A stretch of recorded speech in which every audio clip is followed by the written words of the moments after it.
What's happening, fellas? Hey, I've got a really special visitor coming to the museum and the Kaplan Cycles this week, delivering a very special package. In fact, it's none other than AJ Waggoner, the Godfather, the guru of the Honda CR500 and owner of Built500.com. He's building He's bringing a brand new 2017 CR500AF with one of his billet engine case, billet crank, AJ Waggoner porting spec bikes for us to ride and test and dyno, and we're going to be spending a couple days with him. And in preparation of that, I've been thinking about the history of the CR500, and we'll get from the man himself quite a bit of that. But today I want to talk a little bit about the talking points we're going to discuss when he's here, in the history of motocross in the United States and the bikes and the riders, specifically the Hondas to start with, and to understand the phenomenon that's occurring now of the 500 revival and the two-stroke revival and the two-stroke rage that's going on, where people just love the two strokes and they're riding them. And the fan support for the 125 support class at the Nationals was unbelievable. At the AMA Nationals at South Lake, there was more people cheering for the 125 support class than there was for the 450 and 250. It was pretty amazing. And then you got riders like Jeremy Stankiewicz, Stank Dog, riding a 125 two-stroke in the 250 class, or a 250 in the 450. He in 20th place, getting more people cheering for him. Some people like to cheer for the underdog. Maybe that's it, but I think it's the love for the two-stroke and my personal obsession with the big bore two strokes and affinity, my admiration for bikes like the Mako 700. So I think I've naturally gravitated towards big bore bikes, whether it's a 654 stroke like my XR 650 or my KLR 650 Big Black, or bikes like my Harley FXR with a big bore motor, or my 110 cubic inch turbocharged Harley Davidson dyno, or the 2300cc Rocket 3 we're working on. I like big bore bikes. I like big fast bikes that have more power than I can use, and the CR500 certainly has filled that category and started that obsession at an early age. When I was junior's age, I was 21 when I got my first 500. In the beginning of motocrossing in the United States in the 60s, the two strokes that were dominating were the CZ, the Husqvarna, and the Mako. Those were the dominant bikes, and that's who the Japanese manufacturers started copying until the late 70s, and they were copying mostly Mako, and because Mako had the best 81 490 for a couple years after the 490 was produced. That's who everybody was copying. And then around the 90s, everybody started copying Honda, because Honda was hitting the nail on the head with their two-stroke designs.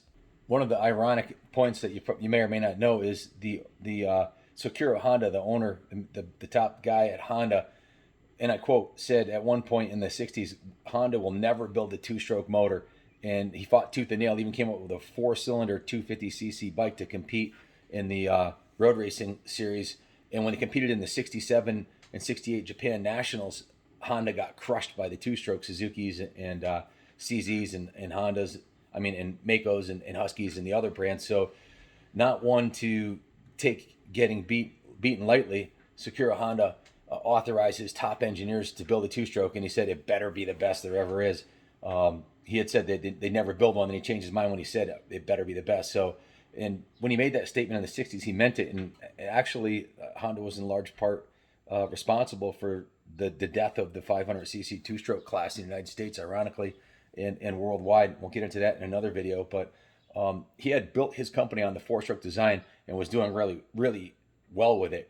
But a few years later, Honda released a two-stroke that changed the world, the 73 CR250. So the result of his turnaround was because of two factors. First, he was pathologically competitive. He loved racing and couldn't stomach the idea of losing on the track or in sales. And like they say, race on Sunday, win races on Sunday, sell on Monday. And he had a group of young engineers that believed in the two-stroke, and they had a secret development program that was hidden from management. When they summoned the courage to present it to Sakura, he approved only because he didn't want to lose. And like he said, if you insist on building a two-stroke, it better be the best in the world. And it was. They called it the secret project. Honda was late to the party. Suzuki had already had a production bike, and Yamaha would soon follow. And the only official motocross attempt was the 125 four-stroke that Honda had raced and gotten beaten badly in the 69 All Japan Motocross Championship. That bike eventually morphed into the XL 250 dual sport bike, but it never really had much of a racing career. The unofficial 252-stroke project was first raced in disguise on August 22nd, 1971. The result was a DNF, but they did good enough to catch the attention of the Japanese press, even though the project was in the shadows. Mr. Honda went full steam ahead. They made their racing debut again in March of '72, and the 125 was first race in July. Both the bikes won within a few races, and the green light was given for production. Honda started making Elsinores by the thousands. They were given the Elsinore name because of the race that was immortalized in a 1971 film On Any Sunday. The 250 released first, and that as a '73 model, as we know, and only a few 125s reached dealerships in '73, and those were called late '73. Those were called the '74. When the floodgates opened in '74, it really opened. The Honda came ashore in huge numbers. Bad news for Penton, Bultaco, and Hodaka, who had made their names producing small displacement two-strokes. In fact, Honda put those guys out of business.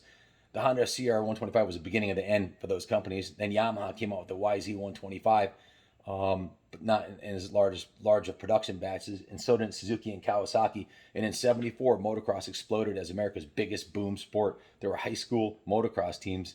If you can imagine that in today's day and age. It was the best example in motorcycle history of guessing right. Honda had anticipated the demand perfectly. So unfortunately, Honda overproduced the 125 in the years that followed. It wasn't that the demand that the bike had been reduced. It's just the competition came out with better bikes, so they weren't selling that well because Suzuki and Yamaha was kicking their butt in the development department. So Honda had to forge forward and redesign their 125. I don't want to talk too much about the 125 at this point. That's a whole other conversation. I want to get into the 500.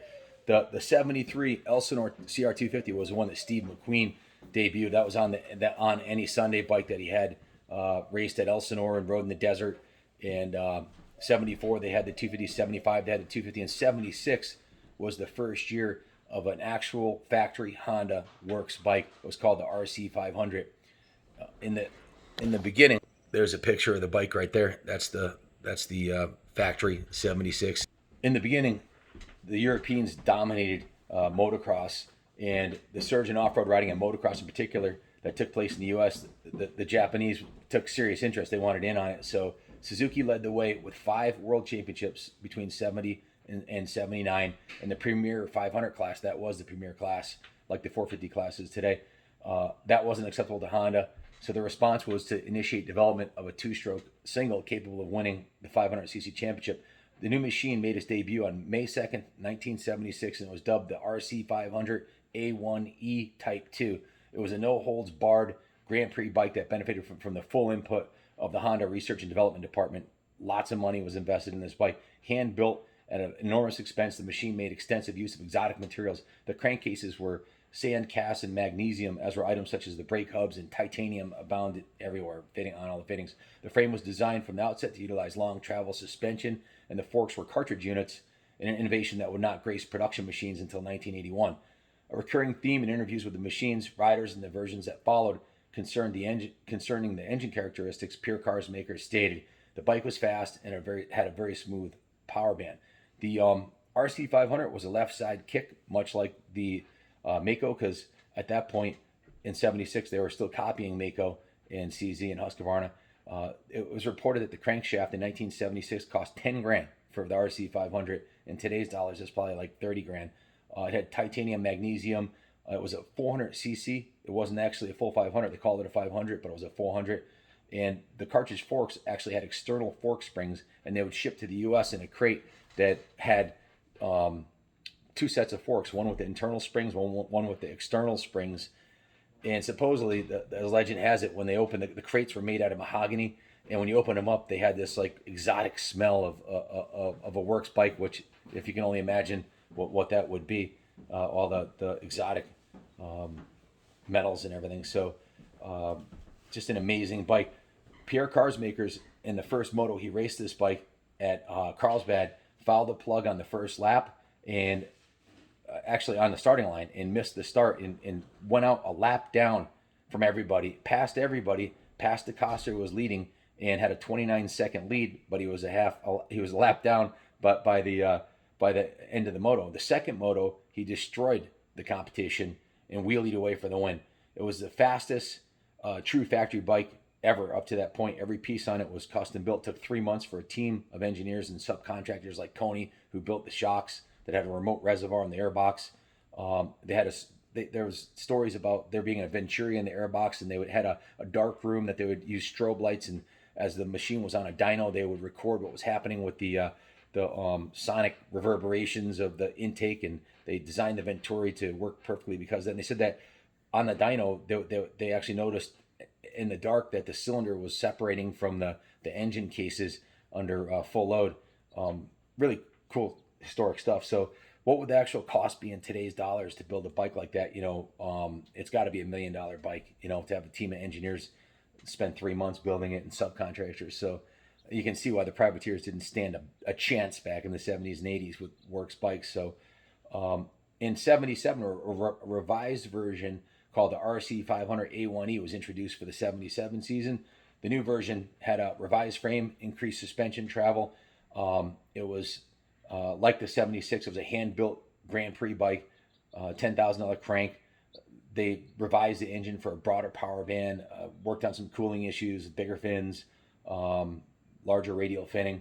And the new model won the United States Grand Prix at Carlsbad with Jim Pomeroy in the saddle.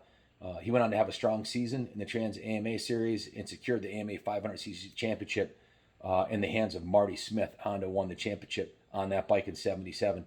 So the 77 Honda RC500 looked a lot like a production 78 RC250. If you look at a production bike, here's a picture I found online of the 77 RC500 that won the national championship. One just like it. The evolution of the 76, the 77 model that looked a lot like a production CR250, at least to the naked eye, until you looked real close. Marty Smith won the championship.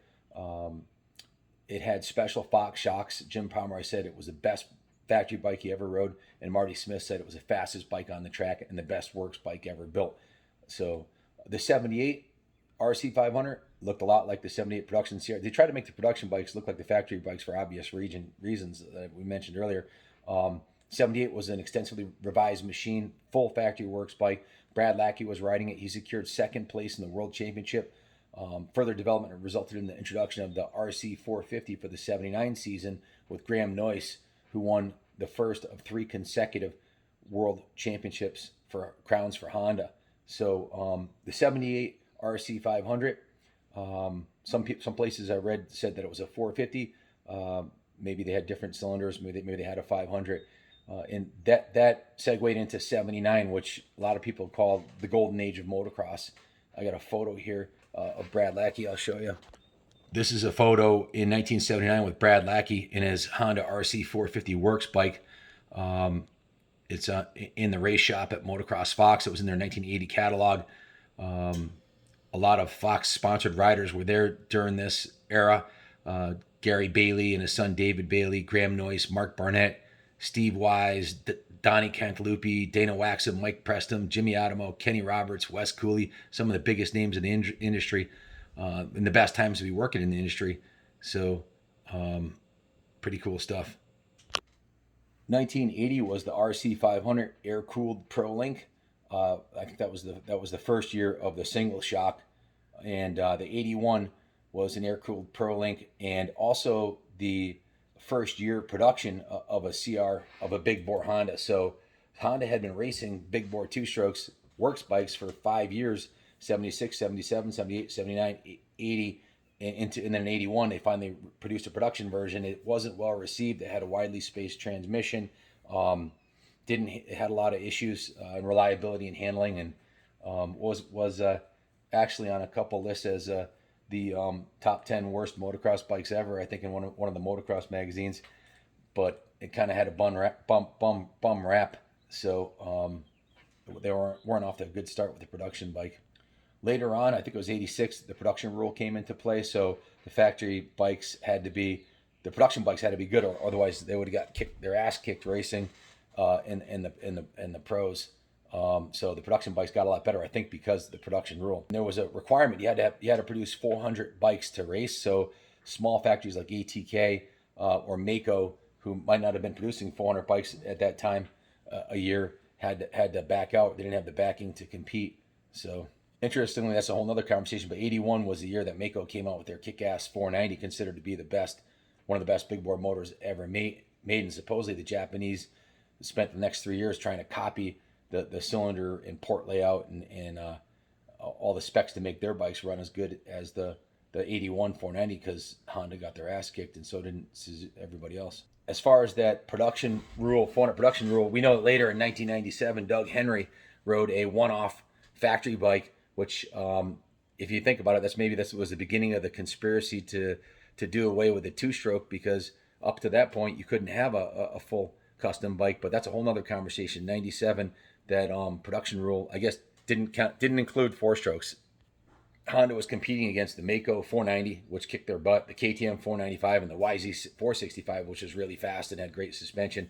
So first gear do 40 miles per hour, fourth gear do 80. The Mako had a 5-speed transmission, a broad power band that trumped the Honda and was more reliable. So in 82, they came out with a 480. That was a much better bike. In 83, they came out with a 5-speed 480. That was an excellent big bore two-strokes. That was the third year of the production CR big bore. And 84 was the first year of the 500. And a lot of times when I say the CR500 was started being made in 85, I mean the liquid cooled one, not the air cooled, because I consider that to be a much more archaic design than the liquid cooled one. It was called the Ping King. Great motor. I've had some that we've done the dome reshaping the combustion chamber. Harry Klum, an engineer, designed a spec to reshape the combustion chamber so it wouldn't ping. And they had a lot of horsepower, almost as much horsepower as a liquid cooled bike. That was a pretty good bike, the 84. And then in 85, of course, the motor of doom, the CR500 engine that we know and love till today, came out. I guess the factory bikes that then had a single ring piston, and they were either 3 or 4 speed, whereas the production bikes were 5 speeds. Dave Thorpe, I heard him in a 99 Laser video saying that he rode the whole track in third and fourth on their bike, and I think it was a 3 or 4 speed transmission. I'm not positive. I think it was a 4 speed on his, but there's rumors they had a 3 speed too. 85, first liquid cooled CR500. 86, pretty much the same bike. That was the short stroke crank on the 85, 86, and 87. Short rod engine. 86 still had a rear drum brake. 87, the same motor, revised colors and graphics. And ironically, I like the 85 graphic, the red, white, and blue wing the best. But 87 was the first year of the disc rear brake. It's considered by most that the 85 to 87 was the most violent short rod engine, the most powerful, most violent hitting CR500. Then they eventually came out with a one-piece clutch that had a one-piece clutch cover, 85, 86, 87, and the short stroke engine. The 88 was toned down a little bit, and I don't know if that was in part to the longer rod, because those were the long rod motors. You can put a long rod crank in a short rod 85 to 87. I've done it before. You just put a small spacer in between the cylinder and the jug to get it to work. The 88 was toned down a little bit. 85 to 88 used the same piston and cylinder part number. 85 to 86 had the same crank. 87 to 88 had the same crank number. And 85 to 88 had the same piston and cylinder number. These are notes that I've been taking. I've got like 87 pages of CR500, mostly notes here, but heads had different part number all 4 years. So I don't know if the combustion chamber shape was different. Toby Offerman, who hooked me up with a whole bunch of information for these videos, and I watched his video a couple times. He said that it's a different part number all 4 years. And as we know, 89 was the first year of the upside down forks. The blood red 89, which is Junior's and a lot of other people's favorite. 89 may be the epitome of motocross bike sex appeal and design. The 89 was just a beautiful bike.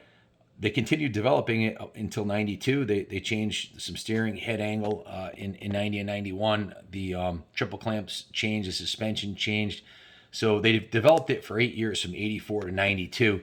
But the bike was around for 18 years with no further development except for the trickle down suspension and minor that they got from the aluminum frame CRs, and further suspension development with Kayaba. They came out with better suspension components and tuned it a little bit better. And then, of course, the AMA killed the open class in 83. And Honda, Kawasaki, and KTM were the only ones left. Mako bailed. They couldn't meet the 400 bike rule. And ironically, because when AMA killed the 500 class, it was the most attendance of any class. It was like the 450 class today, that's what everybody wanted to see, but they killed it for other reasons. That's a whole nother video. That Super Hunky had a bunch of articles who killed the 500 classes. Where is the body buried? I'll read some of those excerpts to you later in another video. So some of the changes from 92 to 2001, the geometry of the triple clamps the triple clamps, upper and lower. The steering head, I've been told on the 91 at a little bit steeper rake. I'm not sure, I haven't had that confirmed. But they changed the transmission gearing after 92. It was a little bit wider ratio, the third to fourth. And of course, the suspension, and then BNG, bold new graphics, and of course, the sad last year of production, 2001. Although overseas, a CRE street legal version was sold until 2002, which may have been a rebadge 2001. I don't know. But that's was the end of seemingly the end of the road. But was it really the end of the road? And based by Neville Bradshaw kicking ass in the European Amateur Championships and getting 17 plus million views on his video, and Junior getting 4.5 million views and coming in second in an amateur championship race on an 89 CR500 against a field of 2020 and 21 bikes last year and this year. You got a second last weekend. It's not dead. It's still alive. And there's a big movement for bringing back the two strokes, and that the technology exists to make them actually more EPA friendly than the four stroke with fuel injection. Just to recap, in part one, the CR500 has an unparalleled legacy of success, winning over 50% of the AMA National Championships. Over 6,000 CR500 engines have been converted into a new aluminum frame chassis, like the by Built500.com, AJ Waggoner, 6,000 of them. That's a lot of bikes, and I can't think of any other engine in the history of motorcycling that's been put into another frame. And why would people do that if it wasn't one of the best motors ever made? Whole cottage industries have popped up around the CR500. We also know, as part of the legacy of success, they won 9 consecutive world titles, 12 world titles total in 2 years, 86 and 89. They were all 3 podium finishes were by Honda. I think that tells the story right there. And let's not forget the Liger 640cc Johnny Letty built bike that's putting down 92 rear wheel horsepower. There's never been a 450 4-stroke or a 500 or even a 640 4-stroke single cylinder putting down that kind of power that I know of. Panthera with the big bores, the service Hondas that were built from 97 till 2016, now under the Built 500 banner by the same guy, AJ Waggoner. And then the CREs. There's the Trick Racing Company that built a twin engine. That was on Toby Opperman's video, a twin CR500. I've never seen one in person, but that'd be over 100 horsepower. And then, of course, there's 1,000cc 2-stroke sidecar engines I've heard of that were twin cylinders. This is the 76 Type 2 RC500A1E Pierre Cars Makers piloted. This is Jim Pomeroy's 1977. Marty Smith's 1977 RC500. This is the 78 RC500. Brad Lackey's 78 RC450. Andre Malherb's 1980 RC500M. What a beautiful piece, the Fox shocks. 1980 RC500M, Roger DeCoster's bike. First year of the Pro Link. Historic machine. And we've got an RC500M, another one, 1980. I'm not sure whose that was. Here's an 81 RC500, still air-cooled. 82, Daryl Schultz RC500.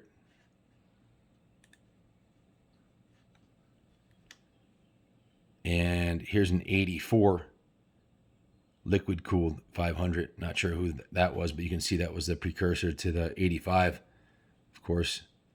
Here's the 84 David Bailey bike. 85 David Thorpe's World Championship contender. Here's another 85. Look at the gas tank on that thing. And here's an 86 David Thorpe's factory bike.